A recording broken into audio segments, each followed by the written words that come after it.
امریکی news web site نے امریکہ میں سابق پاکستانی سفیر کی جانب سے اسلام آباد بھیجے گئے سائفر کا مبینہ متن شائع کر دیا۔ انٹرسیپٹ میں شائع متن کے مطابق امریکہ نے یوکرین جنگ کے تناظر میں پی ٹی آئی حکومت کی خارجہ پالیسی پر اعتراض کیا تھا۔ متن کے مطابق ڈونلڈ ٹرمپ نے کہا کہ ان کی دانشٹ میں اگر وزیر اعظم کے خلاف تحریک عدم اعتماد کامیاب ہو گئی تو امریکہ کی جانب سے سب کو معاف کر دیا جائے گا۔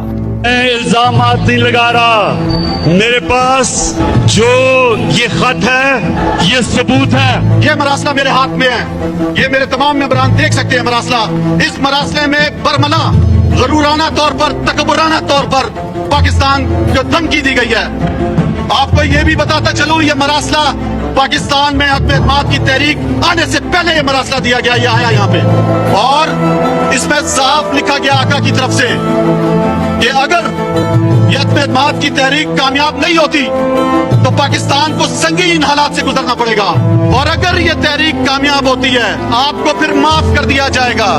اور ایک یہ بھی وقت ہے کہ وہ وہاں منصوبے بناتا رہے کہ اگر عمران خان کی حکومت نہ گری تو Pakistan things will get tough for Pakistan. What would you say to Pakistan? They've got nuclear weapons, they got a big army, and we're not real happy with it. What is our message to Pakistan?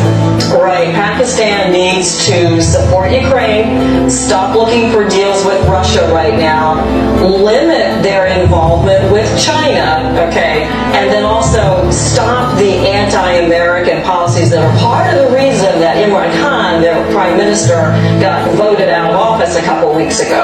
So سب سے مزے کی چیز ہے یہ cipher اب public ہو چکا ہے، گھوم پھر رہا ہے، اور مجھے امید ہے کہ کہیں نہ کہیں اب ان قریب آپ کو وہ سائفر پبلکلی نظر آئے گا۔ وہ سائفر آتا ہے پاکستان، اور وہ میں جب پڑھتا ہوں تو اس میں کیا لکھا ہوتا ہے؟ سب سے بڑی چیز یہ ہوتی ہے کہ جی عمران خان کو آپ نے عدم اعتماد کی ووٹ میں پاکستان کے پرائم منسٹرشپ سے ہٹانا ہے۔ ایمبیسڈر تو مجھے جواب دے ہے، تو مجھے کون ہٹا سکتا ہے؟ پاکستان میں مجھے کون ہٹا سکتا تھا؟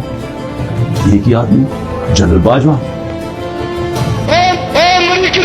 ہمیں تمہاری معافی کی ضرورت نہیں ہے۔ میں امریکہ سے پوچھتا ہوں تم ہو کون مجھے کہنے والے کہ میں روس نہ جاؤں؟ امریکہ ہم ان سے دوستی کر لیں گے لیکن ان سے کے سامنے غلامی نہیں کریں گے۔